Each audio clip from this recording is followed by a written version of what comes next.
विद्यार्थियों, मैं शशि भूषण तिवारी एक बार फिर उपस्थित हूँ आपके सामने भौतिकी के एक नए पाठ को लेकर। इस नए पाठ का नाम है सदिश। भौतिकी की राशियाँ, जिनको हम भौतिक राशियाँ कहते हैं, जैसे कि द्रव्यमान, वेग, त्वरण, विस्थापन, आवेश, विद्युत धारा, वैद्युत बल क्षेत्र, ये सब तमाम भौतिक राशियाँ भौतिकी के नियमों को व्यक्त करने के लिए इस्तेमाल की जाती है। इन भौतिक राशियों को हम मूलतः 3 वर्गों में रख सकते हैं: अनुपात, अदिश और सदिश। जैसे एक कांच का अपवर्तनांक 1.5 है। इस अपवर्तनांक नाम की भौतिक राशि को व्यक्त करने के लिए सिर्फ एक संख्या 1.5 काफ़ी है। इसका कोई मात्रक नहीं होता, मीटर, किलोग्राम, ऐसी कोई चीज़ इसमें नहीं होती। सिर्फ 1.5 बोलने से हमें समझ में आ गया कि अपवर्तनांक का मान क्या है। ऐसी भौतिक राशियों को अनुपात कहते हैं।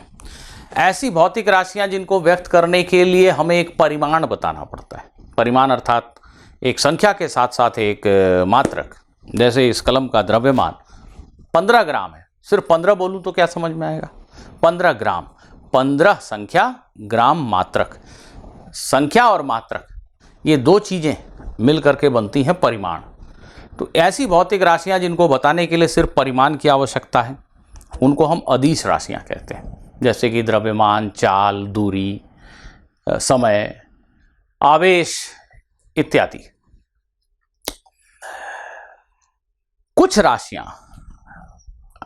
इन सबसे बिल्कुल अलग है, सदिश राशियां। सदिश राशियों को पूर्णतया व्यक्त करने के लिए, सदिश राशियों को पूर्णतया व्यक्त करने के लिए हमें उनका परिमाण बताने की आवश्यकता पड़ती है। परिमाण को हम अंग्रेजी में मैग्नीट्यूड कहते हैं।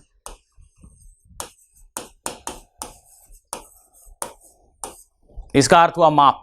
इसमें एक संख्या होगी, एक मात्रक होगा। इसके अलावा सदिश राशियों को पूर्णतया व्यक्त करने के लिए हमें उनकी दिशा बताने की आवश्यकता पड़ती है। दिशा अर्थात डायरेक्शन। ऐसी भौतिक राशियां जिनको पूरी तरह व्यक्त करने के लिए हमें परिमाण और दिशा दोनों व्यक्त करनी पड़े, ऐसी राशियों को हम सदिश कहते हैं। जैसे सिर्फ ये कहना कि इस कलम पे 10 न्यूटन का बल लग रहा है, ये पर्याप्त नहीं है। 10 न्यूटन का बल किस दिशा में लग रहा है, ऊर्ध्वाधर ऊपर, क्षैतिज उत्तर की तरफ, किधर, ये बताना भी आवश्यक है। अलग अलग दिशाओं में लगाए गए बल का प्रभाव इस कलम पर अलग अलग होगा। तो ऐसी भौतिक राशियां जैसे कि बल, जिनको व्यक्त करने के लिए परिमाण के साथ दिशा बताने की आवश्यकता होती है, उन्हें हम सदिश राशियां कहते हैं। और सिर्फ परिमाण और दिशा होने से भी कोई राशि सदिश नहीं होती। एक और चीज है, परिमाण होना चाहिए, दिशा होना चाहिए, और साथ में इस राशि को जोड़ने का जो विधि है वो त्रिभुज नियम होना चाहिए। सदिश राशियां, प्रकृति में भगवान ने कुछ ऐसी राशियां बनाई जिनको जोड़ने का नियम साधारण बीजगणितीय नियम नहीं है। जो द्रव्यमान है, अदिश राशि, ये 15 ग्राम और ये 10 ग्राम मिलकर के हो गया 25 ग्राम। 15 जोड़ 10 25। साधारण बीजगणित के नियमों के अनुसार द्रव्यमान का योग प्राप्त किया जाता है। परंतु बल 10 न्यूटन और 10 न्यूटन मिलकर 20 न्यूटन हो, ये जरूरी नहीं है। ठीक सुना आपने। बल एक ऐसी भौतिक राशि है, तमाम सदिश राशियां ऐसी भौतिक राशियां हैं जो योग के बिल्कुल ही अनूठे नियम का पालन करती हैं। उस अनूठे नियम का नाम है त्रिभुज नियम। तो सदिश एक्चुअली में उन भौतिक राशियों को कहते हैं जिनमें परिमाण है, जिसमें दिशा है, और जो योग के त्रिभुज नियम का पालन करती है।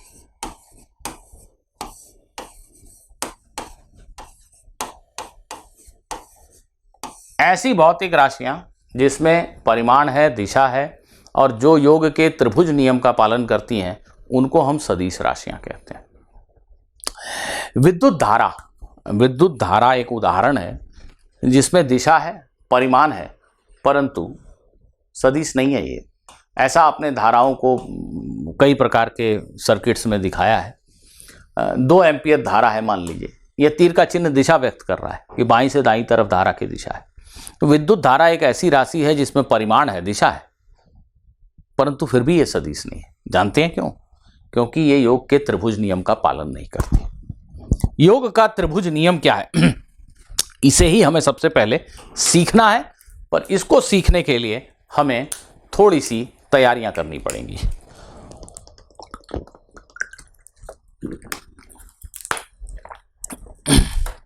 आइए हम योग के त्रिभुज नियम को सीखने के पहले कुछ बैकग्राउंड तैयारियां करते हैं। सदिश वो भौतिक राशियां हैं जिसमें परिमाण है, दिशा है और जो योग के त्रिभुज नियम का पालन करती हैं, राइट। अब सदिशों को किस प्रकार निरूपित करते हैं? उत्तर है सभी सदिश राशियों को एक रेखाखंड के माध्यम से निरूपित करते हैं। रेखाखंड जिस पे एक तीर का चिन्ह लगा हो। सभी सदिश राशियों को रेखाखंड से निरूपित किया जाता है। रेखाखंड की लंबाई सदिश की लंबाई के समानुपाती होती है। निरूपण रेखाखंड से होता है।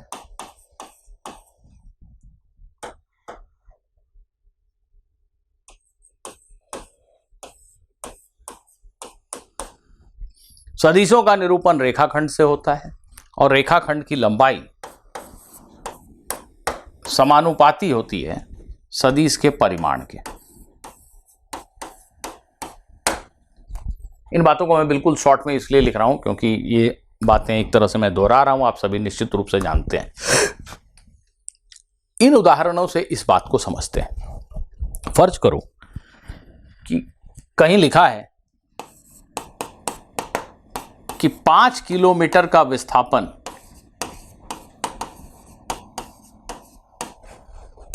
उत्तर पूर्व दिशा में हुआ, नॉर्थ ईस्ट। 5 किलोमीटर का विस्थापन उत्तर पूर्व दिशा में हुआ। विस्थापन एक सदिश राशि है, इसके बारे में हम आगे पढ़ेंगे।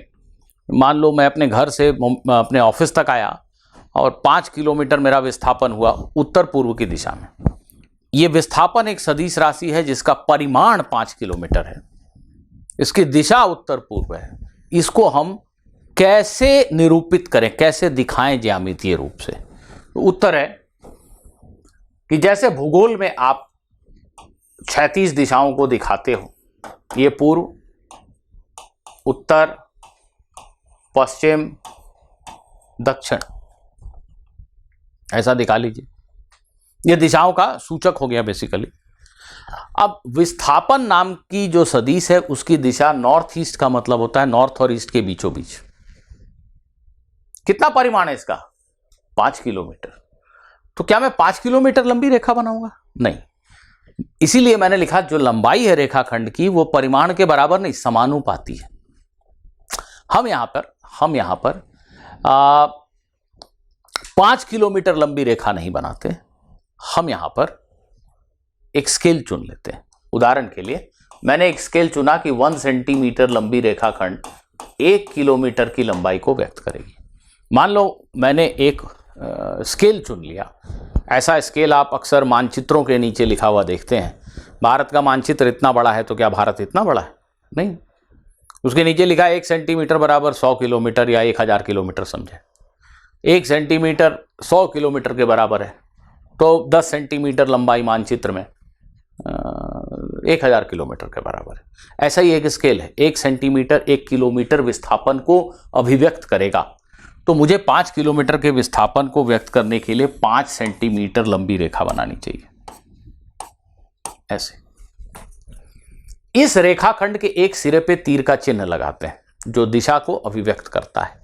हम यहां बता रहे हैं कि 5 किलोमीटर का जो हमारा विस्थापन है उसकी दिशा नॉर्थ ईस्ट मतलब नॉर्थ और ईस्ट के बीचों बीच 45 डिग्री के कोण पे। यह है हमारा विस्थापन सदिश। यहीं पर अगर मैं एक ऐसा सदिश बनाकर, ऐसे रेखाखंड को बनाकर बोलूं कि यह भी विस्थापन है, तो सब लोग समझ जाएंगे कि यह 3 किलोमीटर का विस्थापन है ईस्ट दिशा में। अगर मैं यहां पे एक ऐसा सदिश बनाऊं और कहूं कि यह भी एक विस्थापन है, तो यह 2 किलोमीटर का विस्थापन है नॉर्थ की दिशा। ठीक है। तो रेखाखंड की लंबाई सदिश के परिमाण का द्योतक है, सबसे इंपॉर्टेंट बात। रेखाखंड की दिशा सदिश की दिशा में होनी चाहिए, दूसरी इंपॉर्टेंट बात। किसी भी सदिश को ऐसे ही व्यक्त करते हैं, जैसे मान लो 50 न्यूटन का बल है उत्तर पूर्व दिशा में, तो मैं ऐसे ही रेखाखंड बना सकता हूँ। मैं बोल सकता हूँ कि 1 सेंटीमीटर 10 न्यूटन को निरूपित करेगा, तो 5 सेंटीमीटर लंबी लाइन 50 न्यूटन को निरूपित करेगी। सदिशों को नाम हम इस प्रकार से देते हैं, इस रेखाखंड का नाम रख देते हैं। जैसे इस रेखाखंड के पूंछ को, इस किनारे को हम पूंछ बोलेंगे और इस एंड को हम सिर, हेड बोलेंगे, जहाँ पे तीर का चिन्ह लगा है। तो इस सदिश को हम नाम दे सकते हैं सदिश AB। सदिश AB बार बार हमें इतनी मेहनत से न लिखना पड़े, ऐसे न लिखना पड़े, इसके लिए हमने एक संकेत बना लिया है AB के ऊपर यह चिन्ह। इस चिन्ह को, इस संकेत को हम पढ़ते हैं सदिश AB। इस संकेत को हम पढ़ते हैं सदिश AB। ये लिखने का तरीका है, इसमें कुछ समझने का नहीं है, मैं आपको जस्ट जानकारी दे रहा हूं। कई बार हम सदिशों को एक लेटर से भी बताते हैं। जैसे विस्थापन है, तो विस्थापन के लिए कोई D डिस्प्लेसमेंट के लिए लिख सकता है, चलेगा। इस सदिश का नाम आपने रख दिया डिस्प्लेसमेंट वेक्टर D, विस्थापन सदिश D। तो सदिश AB, या इसको मैं सदिश D भी पुकार सकता हूं। अरे भाई, नाम कैसे लिखते हैं ये बता रहा हूं। रेखाखंड के नाम से सदिश को पुकार लीजिए, या इसका एक नया नाम रख दीजिए सदिश D। बल है तो F, ऐसा कुछ नाम रख दीजिए। इस संकेत को पढ़ते हैं सदिश D, इस संकेत को पढ़ते हैं सदिश AB। सदिशों का परिमाण,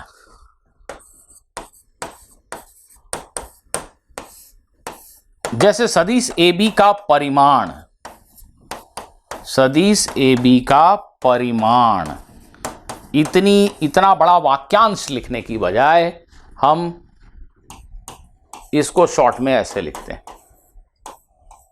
सदिश AB का परिमाण। इस संकेत को पढ़ते हैं सदिश AB का परिमाण। यदि एक सदिश को आपने F लिखा है, जैसे बल सदिश है, उसका नाम आप F रख सकते हैं। तो F का परिमाण, इसको हम ऐसा लिख सकते हैं, ऐसा। और कई बार हम इतनी मेहनत भी नहीं करते और इसको सिंपली ऐसा लिख लेते हैं। अगर किसी चर्चा में मैंने आपको पहले ही बता दिया है कि F एक सदिश है, तो जब भी मैं बोलना चाहूंगा सदिश F, तो ऐसा लिखूंगा। सदिश F का परिमाण, तो सिर्फ इतना लिखूंगा। परिमाण अर्थात उसका माप। 10 न्यूटन का बल, 10 न्यूटन ये परिमाण है। 10 न्यूटन का बल उत्तर पूर्व दिशा में, परिमाण और दिशा दोनों साथ बोलें तो वो बल सदिश है कि नहीं। तो इस प्रकार हम सदिशों को लिखते हैं, उनको ज्यामितीय रूप से निरूपित करते हैं। ये संकेत हैं जिनका इस्तेमाल करते हैं हम एब्रिविएशन के रूप में। दो सदिशों के बीच का कोण,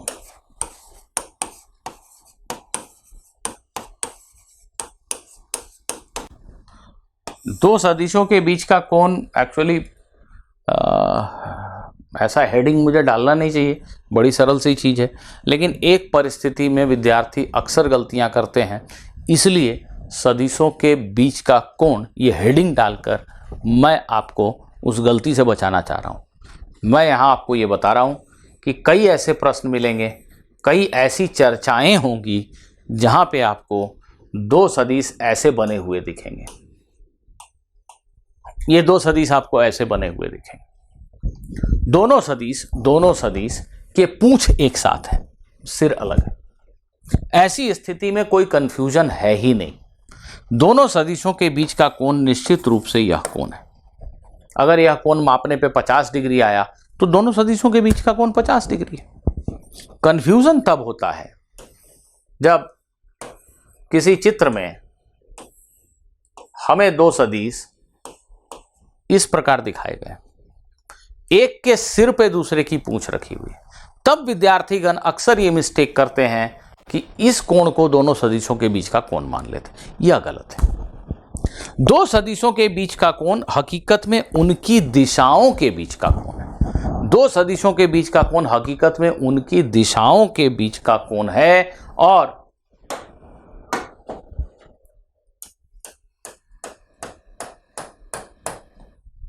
सदिश ए की दिशा ये है। सदिश ए इस दिशा में नहीं है, सदिश ए की दिशा ये है। तो सदिश ए की दिशा और बी की दिशा के बीच का कोण ये कोण है। इस चित्र में दोनों सदिशों के बीच का सही कोण यह कोण है। तो ध्यान रखना, एक सदिश के सिर पे अगर दूसरे की पूंछ रखी है तो ये अंदर वाला नहीं बाहर वाला कोण ही दोनों सदिशों के बीच का सही कोण होता है। तो ऐसी परिस्थिति में आप मिस्टेक ना करें, इस बात का ख्याल जरूर रखिए। आइए अब हम पढ़ेंगे इस तैयारी के बाद सदिशों के योग के त्रिभुज नियम को। एक साथ ले लेता हूं, आपके पास भी समय कम है। सदिशों के योग के त्रिभुज नियम को हम एक थोड़ी अलग भाषा में भी कई बार व्यक्त करते हैं, जिसे हम कहते हैं कि सदिशों के योग का समानांतर चतुर्भुज नियम। दोनों नियम एक ही हैं, बिल्कुल एक हैं, पर इन दोनों नियमों को हम एक साथ समझ लेते हैं। सदिशों के योग का त्रिभुज नियम एवं समानांतर चतुर्भुज नियम।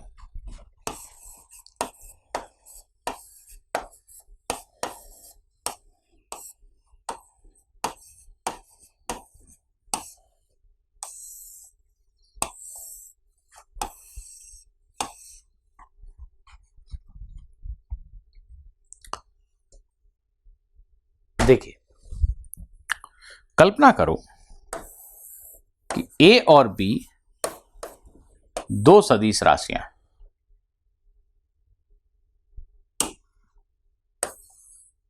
एक ही सदिश हैं ये दोनों मतलब बल हैं या दोनों विस्थापन है। एक ही भौतिक राशि को दोनों सदिश निरूपित कर रहे हैं, पर अलग अलग हैं। जैसे ये मान लो 5 न्यूटन का बल है और ये 4 न्यूटन का बल है, अलग अलग दिशाओं में। इन दोनों बलों को ऐसे रेखाखंडों के द्वारा व्यक्त किया जा सकता है। हमें ज्ञात करना है इन दोनों का सम, इन दोनों का योग। इस पिंड के ऊपर एक बल 5 न्यूटन का ऐसे लगाया जाए और एक बल 3 न्यूटन का ऐसे इस दिशा में लगाया जाए, 5 इधर 3 इधर। तो इन दोनों बलों का परिणामी क्या हुआ? इन दोनों बलों को यदि मैं एक बल से रिप्लेस करना चाहूं, इन दोनों बलों की बजाय मैं एक बल की कल्पना करना चाहूं, इनका समतुल्य एक बल लिखना चाहूं, तो वो बल कितने न्यूटन का होगा, उसकी दिशा क्या होगी? 5 न्यूटन और 4 न्यूटन, क्या 9 न्यूटन? उत्तर है नहीं, यह आवश्यक नहीं। यह निर्भर करता है इन दोनों बलों के बीच की दिशाओं पे, इन दोनों बलों के बीच के कोण पे, जैसा कि हम आगे देखेंगे।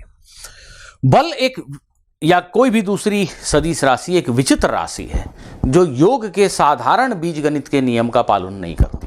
5 और 4 मिलकर 9 हो, यह जरूरी नहीं है। ऐसा क्यों है? भगवान ने सृष्टि ऐसी बनाई है। क्यों बनाई है? भगवान के पास कोई फोन नंबर नहीं है जिससे कि हम फोन करके पूछ सकें कि आपने ऐसी दुनिया क्यों बनाई है, दुनिया में ये नियम क्यों है, ये नहीं पूछा जा सकता। हमने सिर्फ ये समझ लिया कि बल जैसी भौतिक राशियां, बल और कई सदिश राशियां योग के इस नियम का पालन करती है। हमने ये समझ लिया, यही हमारी महानता है। ऐसा क्यों होता है हम नहीं समझ सकते। क्रिकेट के खेल में कैच होने पे बल्लेबाज आउट हो जाता है, यह नियम है, यह हम जानते हैं। क्यों आउट हो जाता है? क्यों? इस प्रश्न का कोई उत्तर नहीं। ठीक इसी प्रकार बल जैसी राशियां, विस्थापन जैसी राशियां इस अनोखे नियम से क्यों जोड़ी जाती हैं, इस प्रश्न का उत्तर ढूंढना ही नहीं चाहिए, प्रयास मत कीजिए। इस नियम को हमने समझ लिया, बहादुरी है इसी में। आइए समझते हैं सदिशों के योग के त्रिभुज नियम एवं समानांतर चतुर्भुज नियम को। सदिशों के योग का त्रिभुज नियम कहता है कि दोनों सदिशों को इस प्रकार से बनाइए। सदिश ए को बनाइए, पहले सदिश को बनाइए। बनाइए मतलब जो नियम अभी आपने पढ़े उसका पालन करते हुए रेखाखंड की लंबाई सदिश के परिमाण के समानांतर होनी चाहिए और ये रेखाखंड सदिश की दिशा में होनी चाहिए। तो सदिश ए का ज्यामितीय निरूपण कीजिए। अब बी की पूंछ को ए के सिर पे रख के बनाइए। क्या सुना आपने? बी की पूंछ को ए के सिर पे रख के बनाइए। ये कहीं भी दिया हुआ है, प्रश्न बनाने वाले ने कहीं भी दिया है। इस रेखाखंड को यहां नहीं, यहां बनाइए। ध्यान दीजिए, अगर ये 10 न्यूटन का बल है उत्तर पूर्व दिशा में, तो ये भी 10 न्यूटन का बल है उत्तर पूर्व दिशा में। समानांतर कोई भी रेखा बना दूं मैं इनके समान लंबाई की, ये सभी समान सदिश है। इसको यहां बनाया, यहां बनाया, यहां बनाया, इससे कोई फर्क नहीं पड़ता। तो एक सदिश को निरूपित करने के लिए जो रेखाखंड बनाई गई है, इसको यहां की बजाय यहां बना दें, यहां बना दें, उसको अपने समानांतर कहीं भी खिसका दें, कोई फर्क नहीं पड़ता। तो इस रेखाखंड के बराबर लंबाई का एक रेखाखंड इसी के समानांतर यहां से बनाइए, यहां बनाइए।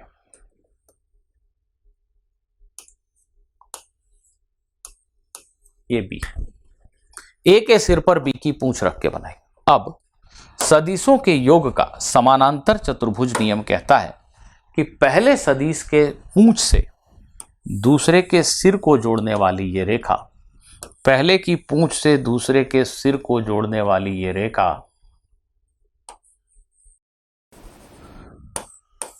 इन दोनों सदिशों का परिणामी होती है। आर फॉर रिजल्टेंट, यहां जो आर है ये ए धन बी को निरूपित कर रही है। सदिशों के योग का त्रिभुज नियम क्या कह रहा है? एक सदिश को बनाइए, उसके सिर पे दूसरे की पूंछ रख के बनाइए, पहले सदिश की पूंछ से दूसरे के सिर को जोड़ दीजिए। ये जो सदिश आपको प्राप्त हुआ यही इन दोनों का परिणामी है। बड़ा आश्चर्यजनक नियम है भाई। ये चित्र बना दिया, खुश, लेकिन हमें ये कहां पता चला कि अगर ये 5 न्यूटन और ये 4 न्यूटन का बल है तो परिणामी कितने न्यूटन का हुआ? ये इस नियम ने बताया क्या? नहीं दिख रहा है? बताया। नियमों का पालन कीजिए। अगर ये 5 न्यूटन का बल है तो शायद आपने 5 सेंटीमीटर लंबी रेखा बनाई, 1 सेंटीमीटर 1 न्यूटन मान। ये 4 न्यूटन का बल है तो आपने 4 सेंटीमीटर लंबी रेखा बनाई। त्रिभुज नियम कहता है कि ये परिणामी। उठाइए स्केल, देख क्या रहे हैं, उसकी लंबाई मापिए, इस रेखा की लंबाई को मापिए। अगर ये 7.2 आया या 5 और 4 मान लीजिए 8 आया, 1 मिनट, इस रेखा की लंबाई आई 8 सेंटीमीटर, तो परिणामी 8 न्यूटन का बल है। अगर इस रेखा की लंबाई आई 8.2 तो परिणामी 8.2 न्यूटन का बल है। तो त्रिभुज नियम निश्चित रूप से एक ज्यामितीय नियम है, ज्योमेट्री करने को कहा जा रहा है। स्केल उठाइए, 5 सेंटीमीटर लंबी लाइन, 4 सेंटीमीटर लंबी लाइन बनाइए, इसको जोड़िए, इसकी लंबाई मापिए, यही परिणामी, यही परिणामी। परिणामी की दिशा क्या है? ये परिणामी सदिश की दिशा क्या है? उत्तर है, दिशाओं को व्यक्त करने के लिए अक्सर हम कोण का सहारा लेते हैं। परिणामी सदिश की दिशा क्या है पूछे जाने से हम इस प्रकार का उत्तर दे सकते हैं कि परिणामी सदिश दिए हुए सदिश ए के साथ अल्फा कोण बना रही है। जैसे मान लो यह कोण 20 डिग्री है, तो मैं कह सकता हूं कि इन दोनों सदिशों का परिणामी सदिश ए के साथ 20 डिग्री के कोण बनाते हुए दिशा में। तो यह कोण बताने से दिशा का निर्धारण हो जाता है। इसकी लंबाई 5 सेंटीमीटर, ये 5 न्यूटन, इसकी लंबाई 4 सेंटीमीटर, ये 4 न्यूटन, अगर इसकी लंबाई 8 सेंटीमीटर तो परिणामी 8 न्यूटन। तो त्रिभुज नियम कहता है कि ज्योमेट्री करो, एक चित्र बनाओ, लंबाई को मापो और परिणामी जान जाओ। ऑफ कोर्स इस चित्र में दोनों सदिशों के बीच का कोण, ए और बी के बीच का सही कोण यह कोण है ना। और ऑफ कोर्स हम ज्योमेट्री नहीं करेंगे। आप सोच रहे होंगे क्या एग्जाम हॉल में हम स्केल लेके जाएंगे, बढ़िया बढ़िया ड्राइंग बनाएंगे? उत्तर है नहीं। हम गणितीय रूप से इतने सशक्त हैं, गणित हमें इतनी आती है कि हम आसानी से इस रेखा की लंबाई और इस रेखा की लंबाई पता होने पर इस रेखा की लंबाई की गणना कर सकते हैं। अगर कोण थीटा पता हो तो हम मैथमेटिकली इस रेखाखंड की लंबाई को ऐसे ही कैलकुलेट कर लेते हैं, तो स्केल की जरूरत पड़ेगी नहीं। पर यह मेथड तो ज्योमेट्रिकल मेथड है। चलिए, तो ये बहुत विचित्र बात है कि एक बल 5 न्यूटन का इधर, एक बल 4 न्यूटन का इधर, तो उन दोनों का परिणामी ये बल है। इन दोनों को हटा के आप इसकी जगह पे ये बल रख सकते हैं, एक ही प्रभाव उत्पन्न होगा, इस बल का या इन दोनों बलों का एक साथ। इस नियम को त्रिभुज नियम कहते हैं। अब सदिशों के योग का त्रिभुज नियम एक अन्य भाषा में भी कहा जा सकता है, जिसे समानांतर चतुर्भुज नियम कहते हैं। इस नियम के अनुसार आप दोनों सदिशों के पूंछ को एक साथ रख के बनाइए।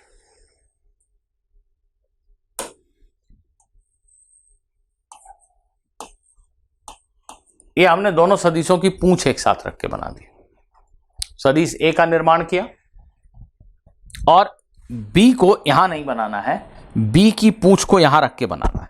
इसका अर्थ यह हुआ इतनी ही बड़ी रेखा यहां से बनानी है। ये सदिश बी, ये भी सदिश बी है, ये और ये दोनों समान लंबाई की रेखाएं हैं, समान दिशा में है, वो भी सदिश बी है। तो हमने ए की पूंछ पे बी की पूंछ रख के ड्रॉ किया, दोनों सदिशों की पूंछ एक साथ रख के ड्रॉ की, दोनों सदिशों की पूंछ एक साथ रख के ड्रॉ की। अब यह नियम कहता है कि इन दोनों भुजाओं को एक समानांतर चतुर्भुज की आसन्न भुजा मानते हुए एक समानांतर चतुर्भुज की रचना करें।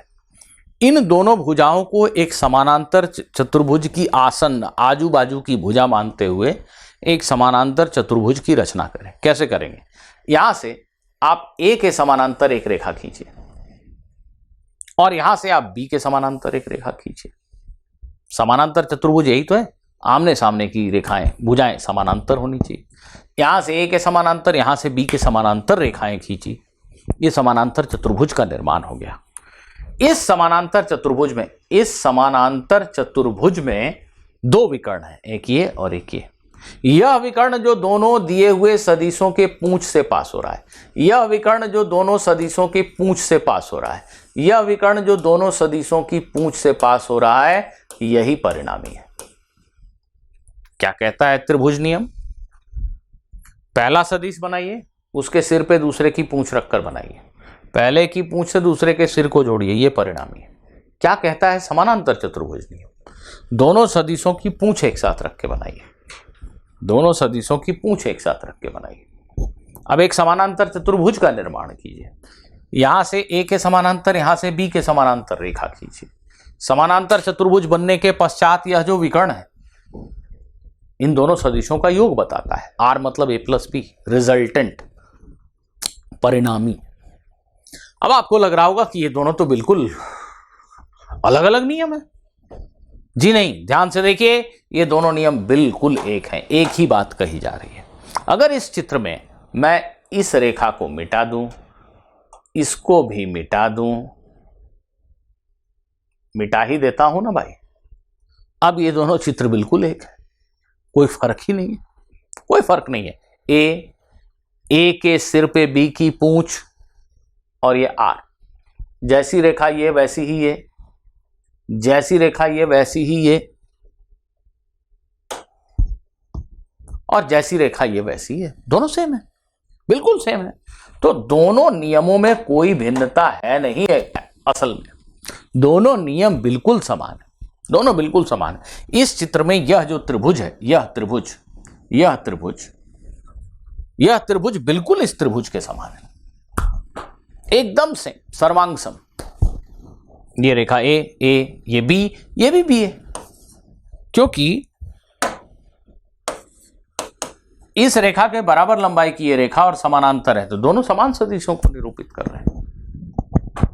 व्यक्तिगत रूप से मुझे चित्र बनाते समय ये नियम ज्यादा प्रिय है इसकी तुलना में। इसका कारण यह है कि यहां दो सदिशों के बीच के कोण को लेकर गलती की गुंजाइश है, यहां कोई गुंजाइश नहीं। यहां इन दोनों सदिशों ए और बी के बीच का सही कोण यह कोण है, निश्चित रूप से। जब दो सदिशों की पूंछ एक साथ रख के बनाई गई है, तो कोण को लेकर कोई कंफ्यूजन होता ही नहीं, यही दोनों सदिशों के बीच का कोण है। दूसरी बात, इस चित्र में मुझे एक खास बात बहुत साफ साफ दिखती है। यदि दो सदिश ऐसे हैं तो इनका परिणामी इधर नहीं हो सकता, इनका परिणामी इन दोनों के बीच में ही कहीं होगा। ऐसे ये दो सदिश हैं, इनका परिणामी इधर थोड़ी होगा, इन दोनों के बीच में कहीं होगा। यह बात इस चित्र में बहुत अच्छे से नहीं दिखती, इसमें दिखती है कि ये दो सदिश हैं तो इनका परिणामी इनके बीच में है। यह सदिश दिए हुए सदिश के साथ जो कोण बना रहा है वह कोण, दिए हुए सदिश ए के साथ जो कोण बना रहा है वो कोण अल्फा है। अल्फा बताकर हम परिणामी की दिशा का निर्धारण करते हैं। तो हमसे जब पूछा जाएगा कि परिणामी सदिश बताओ, तो हमें दो बातें बतानी होंगी। एक परिणामी का परिमाण, उसकी लंबाई, और दूसरा एक कोण अल्फा, कि दिए हुए सदिश ए के साथ परिणामी क्या कोण बना रहा है। इससे दिशा का निर्धारण हो जाएगा। तो विद्यार्थियों, जैसा कि मैंने कहा कि हम रचना नहीं करेंगे, हमारे पास गणितीय सूत्र हैं जिनकी मदद से हम इस परिणामी के परिमाण और दिशा सूचक इस कोण अल्फा का मान ज्ञात कर सकते हैं। तो वो व्युत्पत्ति, वो डेरिवेशन मैं यहाँ पर नहीं कर रहा हूँ क्योंकि आपके पास समय कम है। मैं सीधा उस फॉर्मूले को यहाँ पे लिख दे रहा हूँ। ध्यान देंगे, चाहे त्रिभुज नियम हो या समानांतर चतुर्भुज नियम। यहाँ पे मैं लिख देता हूँ कि यह चित्र हमने बनाया है ट्रायंगल रूल का उपयोग करके, और यह चित्र हमने बनाया है पैरेललोग्राम रूल का उपयोग करके। पैरेललोग्राम मतलब समानांतर चतुर्भुज।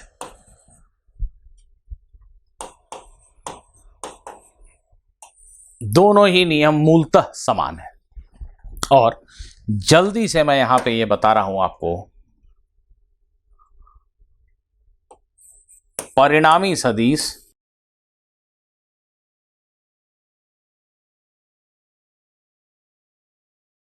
का परिमाण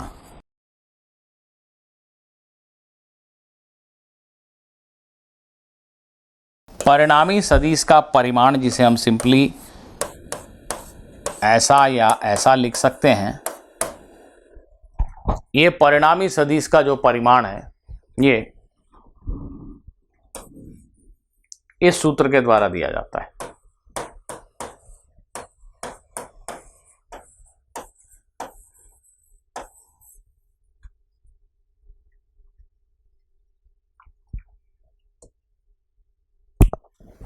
ध्यान दीजिए, ए प्रथम सदिश का परिमाण है, बी दूसरे सदिश का परिमाण है, थीटा दोनों सदिशों के बीच का कोण है। इस चित्र में यह कोण, इस चित्र में यह कोण। यदि दो सदिश दिए गए हैं, जैसे मान लो ये 5 न्यूटन का बल है, 4 न्यूटन का, तो ए के स्थान पे 5 लिखेंगे, बी के स्थान पे 4 लिखेंगे। यदि दोनों बलों के बीच का कोण 60 डिग्री है तो थीटा के स्थान पे 60 डिग्री लिखेंगे। यह लिखकर गणना करने पर हमें इस रेखा की लंबाई अर्थात कितने न्यूटन का परिणामी बल हुआ यह प्राप्त हो जाता है। अब परिणामी बल या परिणामी सदिश दिए हुए सदिश ए के साथ क्या कोण बना रही है, अल्फा, इसको व्यक्त करने के लिए यह सूत्र है। दिशा बताने के लिए हम अल्फा बताते हैं, और अल्फा का मान ज्ञात करने के लिए हमारे पास यह सूत्र है।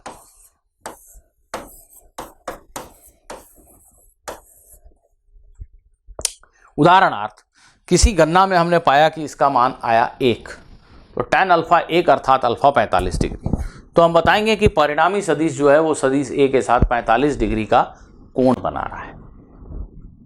तो ये दिशा और परिमाण को व्यक्त करने वाले ये सूत्र बड़े महत्वपूर्ण हैं, इन्हें हमें याद करना है। इनका प्रयोग कैसे करना है, इस पर मैं बिना विलंब के एक उदाहरण ले लेता हूं। ध्यान देंगे स्टूडेंट्स, इन सूत्रों का प्रयोग के ऊपर मैं एक उदाहरण ले लेता हूं, जिससे आपको ये सारी बातें स्पष्टता से समझ में आ जाएगी। कल्पना करो कि प्रश्न में लिखा है दो सदिश हैं ए और बी, और दोनों सदिशों के परिमाण बराबर हैं। मान लेते हैं 10। हमने क्या लिखा, सदिश ए का परिमाण और बी का परिमाण दोनों 10 है। मान लो दोनों सदिशों के बीच का कोण 120 डिग्री है। मान लो दोनों सदिशों के बीच का कोण 120 डिग्री है। हमें ज्ञात करना है ए धन बी। क्या ज्ञात करना है, ए और बी का परिणामी। ज्ञात करें सदिश आर, जहां आर का अर्थ है ए प्लस बी। ए और बी इन दोनों सदिशों का योग ज्ञात करना है हमें। ए और बी दोनों सदिशों के परिमाण समान 10 दिए हुए हैं और दोनों के बीच का कोण 120 डिग्री दिया हुआ है। सर्वप्रथम मैं आपको यह बता दूं कि इस कैलकुलेशन के लिए हमें किसी चित्र की आवश्यकता नहीं, हम डायरेक्टली इन सूत्रों के माध्यम से ये कैलकुलेशन कर सकते हैं। परिणामी सदिश का परिमाण, जैसे ए और बी दोनों 10-10 न्यूटन के बल हैं, तो परिणामी बल कितने न्यूटन का होगा, इसकी गणना हम इस सूत्र के माध्यम से कर सकते हैं। हम जल्दी से बता सकते हैं कि जो परिणामी सदिश है उसका परिमाण √a² plus b² plus 2ab cos theta होगा। ए क्या हुआ, पहले सदिश का परिमाण कितना है 10, बी क्या हुआ, दूसरे सदिश का परिमाण कितना है 10, plus 2 × 10 × 10 × cos of 120 degree.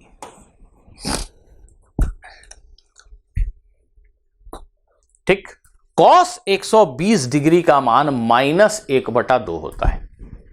cos 120 degree का मान, यदि आप भूल गए हैं तो मैं बता रहा हूं, -120 डिग्री होता है। cos 120 डिग्री की जगह -1/2 रखिए। cos 120 डिग्री -1/2 होता है, क्षमा करेंगे। cos 120 डिग्री की जगह -1/2 रखिए। इसकी गणना कीजिए, खुद से कीजिए, वीडियो पॉज करके खुद से कीजिए। आप पाएंगे कि परिमाण पुनः 10 प्राप्त हुआ। बहुत ही महत्वपूर्ण, दो सदिश अगर बराबर परिमाण के हो और उनके बीच का कोण 120 डिग्री हो, तो उन दोनों सदिशों का योग इनके बराबर परिमाण का होता है। जी, हम ये कह रहे हैं कि अगर दो बल हैं 10 न्यूटन और 10 न्यूटन के, 10 न्यूटन और 10 न्यूटन के, और इनके बीच का कोण 120 डिग्री है, तो इनका परिणामी 10 ही न्यूटन होता है। 10 + 10 = 10। आश्चर्यजनक लगता है, पर यह सत्य है कि सदिश राशियां योग के इस आश्चर्यजनक नियम का पालन करती हैं। तो परिणामी सदिश इतना हो गया। अब यदि कोई आपसे पूछता है कि यह परिणामी सदिश किसी भी दिए हुए सदिश जैसे ए के साथ क्या कोण बना रहा है, तो हम इस सूत्र का उपयोग करेंगे। हम बताएंगे परिणामी सदिश R दिए गए सदिश ए के साथ अल्फा कोण बनाता है। अल्फा का मान कैसे प्राप्त होगा, सूत्र से। कौन सा सूत्र, tan alpha = b sin theta by a + b cos theta. आइए गणना करते हैं। tan अल्फा, b का मान 10, दोनों सदिशों के बीच का कोण है थीटा।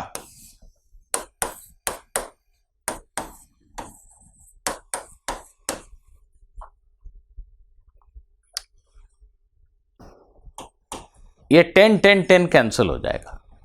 साइन 120 डिग्री का मान √3/2 होता है। 10 10 10 कैंसिल हो गया, इसलिए यहां बचा 1, और cos 120 डिग्री का मान 1/2 ऋण चिन्ह के साथ -1/2 होता है। इसको सिंप्लीफाई करेंगे तो ये मिल गया √3। tan अल्फा √3 है, अर्थात अल्फा का मान 60 डिग्री है। 60 डिग्री, अल्फा का मान 60 डिग्री।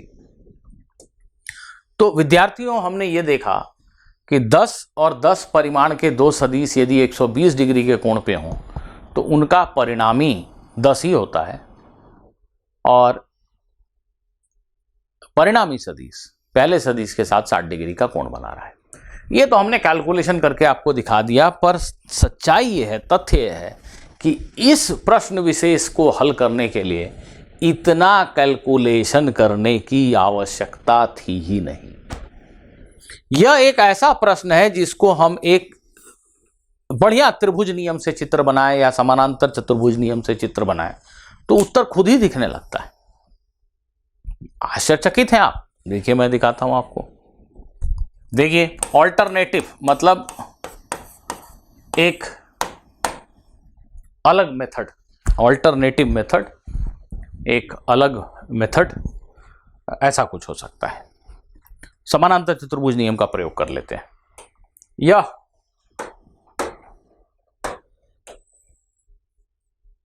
एक सदिश है ए,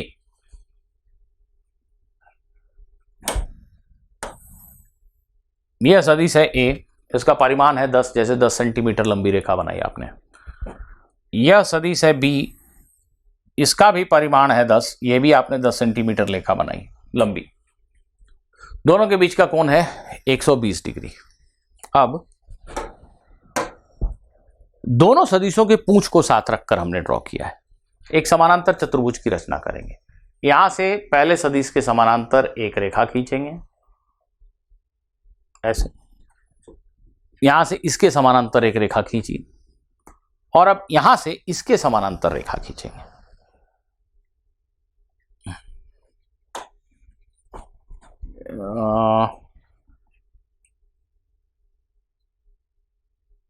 ठीक है, मोटा मोटी ठीक चित्र बना दिया मैंने।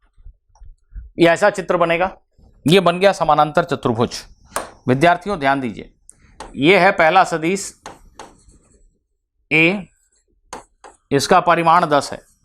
ये है दूसरा सदिश बी, इसका भी परिमाण 10 है। हमने एक समानांतर चतुर्भुज की रचना की। यह समानांतर चतुर्भुज एक रोम्बस है। हम आजू बाजू की भुजाएं समान लंबाई, रोम्बस का हिंदी शब्द मैं भूल गया। एक समानांतर चतुर्भुज जिसके आसन्न भुजाएं समान लंबाई की हों। अब जो परिणामी है हमारे समानांतर चतुर्भुज के नियम के अनुसार, यह परिणामी सदिश है। दोनों की पूंछ से पास होने वाला यह विकर्ण परिणामी है आर। ठीक, इसकी लंबाई 10, इसकी लंबाई 10, इसकी लंबाई एन केन प्रकरण कैसे भी पता कर लें, वही परिणामी का परिमाण। तो एक सरल विधि है, सिंपली इस चित्र को अच्छे से देखना। सबसे पहली चीज जो हमें नोटिस करनी चाहिए कि यह कोण यदि 120 डिग्री है और ये आमने आजू बाजू की भुजाएं बराबर है, रोम्बस है ये, तो रोम्बस के अंदर, इस रोम्बस के अंदर और एक वर्ग के अंदर भी ये जो विकर्ण ऐसा इस कोण को समद्विभाजित करता है। ये आयत और समानांतर चतुर्भुज में नहीं होता। अगर ये एक आयत है तो यह विकर्ण इन दोनों कोणों को, माने इस कोण को समद्विभाजित नहीं करता। ये कोण और ये कोण बराबर नहीं है। लेकिन अगर ये रोम्बस है, मतलब ये दोनों भुजाएं बराबर हैं, या वर्ग है, तो उसमें भी ये भुजाएं बराबर हैं, उस केस में यह विकर्ण इस कोण को समद्विभाजित ही करता है। तो अगर ये 120 डिग्री का कोण है तो ऐसे ही हमें पता हो गया कि ये 60 और ये 60। तो ये चित्र देख के ही हम समझ गए कि जो परिणामी सदिश है, ये परिणामी सदिश है, ये हमारे दिए हुए सदिशों ए और बी दोनों के साथ 60 डिग्री का कोण बना रहा है। ये तो चित्र देख के समझ में आ रहा है। दूसरी बात, अगर ये दो समानांतर रेखाएं हैं, ये विच्छेदित करने वाली रेखा है, तो ये दोनों कोणों का योग क्या होता है? 180 डिग्री। ये 120 डिग्री है तो निश्चित रूप से ये 60 डिग्री।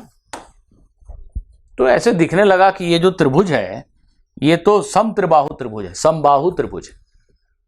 यदि ये समबाहु त्रिभुज है तो इसकी सारी भुजाएं समान लंबाई की हैं,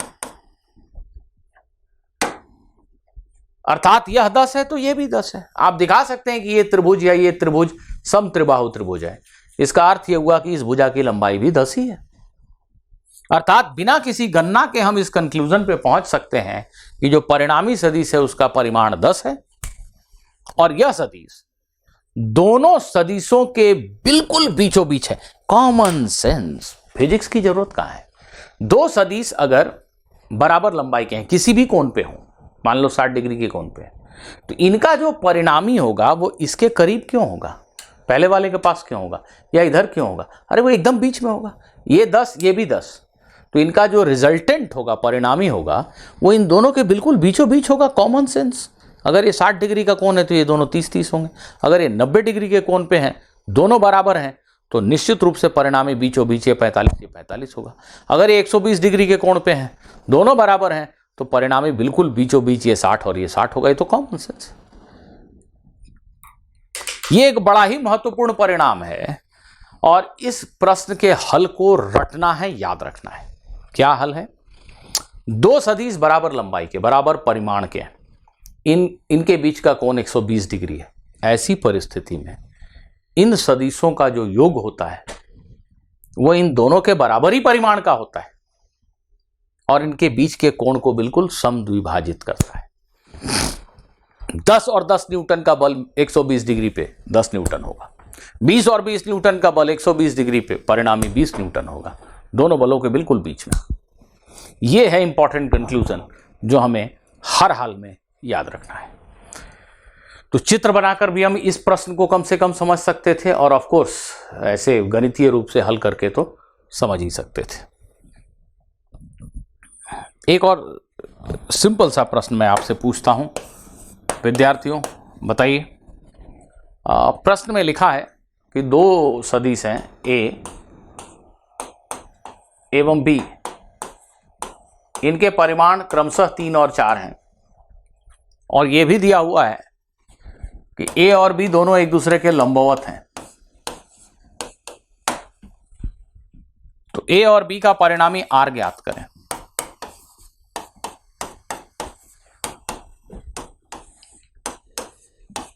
ए और बी के परिणामी को हम आर लिख रहे हैं, आर ज्ञात करें। क्या आप सभी त्रिभुज नियम या समानांतर चतुर्भुज नियम का प्रयोग करके इस प्रश्न के हल के लिए एक चित्र बना सकते हैं? सभी लोग अपने अपने नोटबुक में चित्र बनाइए। वीडियो को पॉज कर दीजिए।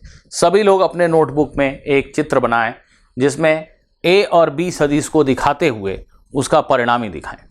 Video pause.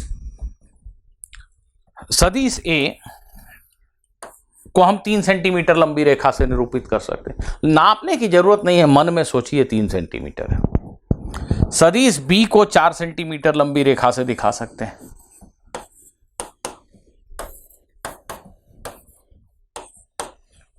पहले सदिश के सिर पे दूसरे की पूंछ रख के बनाइए। मैं किस नियम का उपयोग करने जा रहा हूं? त्रिभुज नियम। ए के सिर पे बी की पूंछ रखी है तो यहां जो परिणामी दिखाऊंगा मैं वो त्रिभुज नियम का उपयोग करते हुए दिखाऊंगा।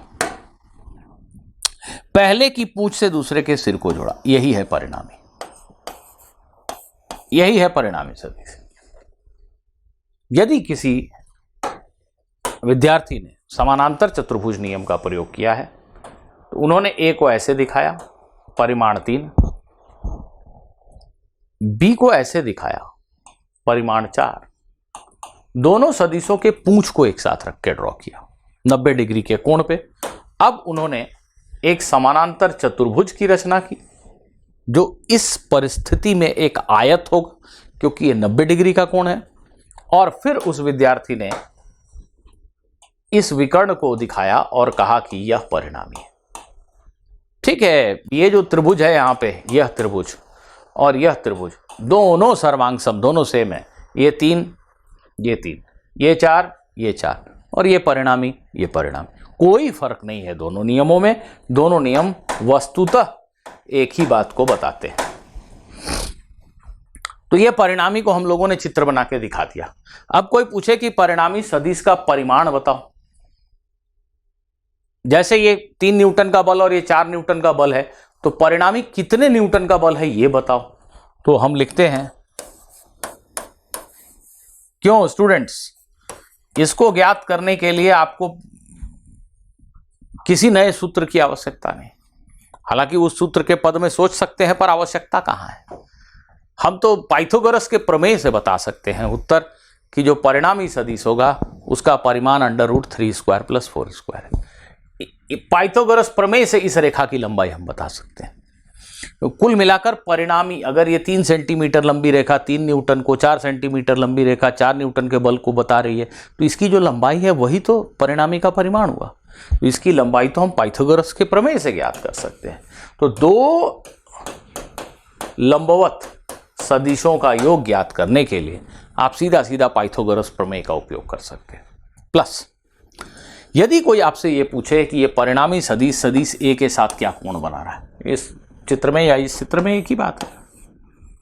परिणामी सदिश की दिशा बताओ। दिशा बताने के लिए हम यह बताते हैं कि यह परिणामी सदिश सदिश ए के साथ क्या कोण बना रहा है। इसके लिए भी वो बड़ा सा सूत्र जो आपने पढ़ा था उसको रटने की जरूरत नहीं इस क्वेश्चन में। उसको याद करने की जरूरत नहीं, सूत्र तो रटना ही है, इस प्रश्न में उसकी आवश्यकता नहीं, चित्र देखकर बता सकते हैं कि tan अल्फा का मान 4/3 है।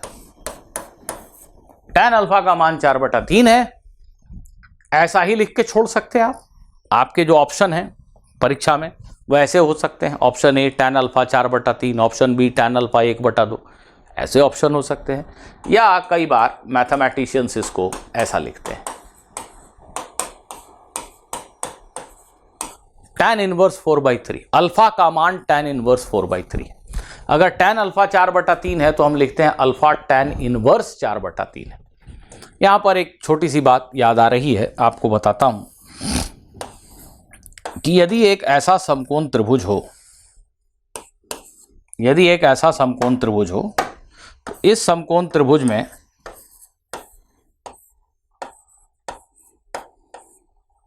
यदि एक ऐसा समकोण त्रिभुज हो, तो आज सुबह सुबह उठ के नाश्ता करने के बाद मैंने एक ऐसा समकोण त्रिभुज बनाया 3, 4, 5 और इस कोण को मापा तो लगभग 53 डिग्री प्राप्त हुआ। इस कोण को मापा तो लगभग 37 डिग्री प्राप्त हुआ। ये त्रिभुज मैं चाहता हूं हम सभी लोग याद कर लें। क्या फायदा है इसका? कोई पूछता है साइन 37 डिग्री का मान बताओ।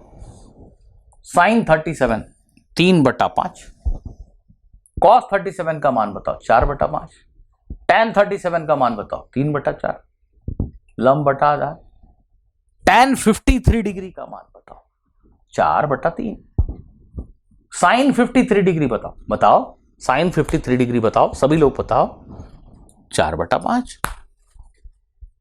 तो ये त्रिभुज याद रखने से साइन कॉस tan के मान 37 डिग्री और 53 डिग्री के लिए याद हो, ये लगभग सही है। तो अल्फा अगर tan इनवर्स 4/3 है तो मैं इसको मोटा मोटी लिख सकता हूं कि अल्फा का मान 53 डिग्री है। 4/3 tan थीटा है तो थीटा 53 डिग्री है। तो इस प्रश्न में हम यह कहेंगे कि 3 और 4 परिमाण के दो सदिश यदि लंबवत हों तो इनका परिणामी 5 परिमाण का होता है। परिणामी सदिश की दिशा पहले सदिश से 53 डिग्री का कोण बना रही है। यही निष्कर्ष तक हम पहुंचते हैं। विद्यार्थियों, मैं उम्मीद करता हूं कि आपको सदिशों के योग का त्रिभुज नियम और समानांतर चतुर्भुज नियम समझ में आ गया।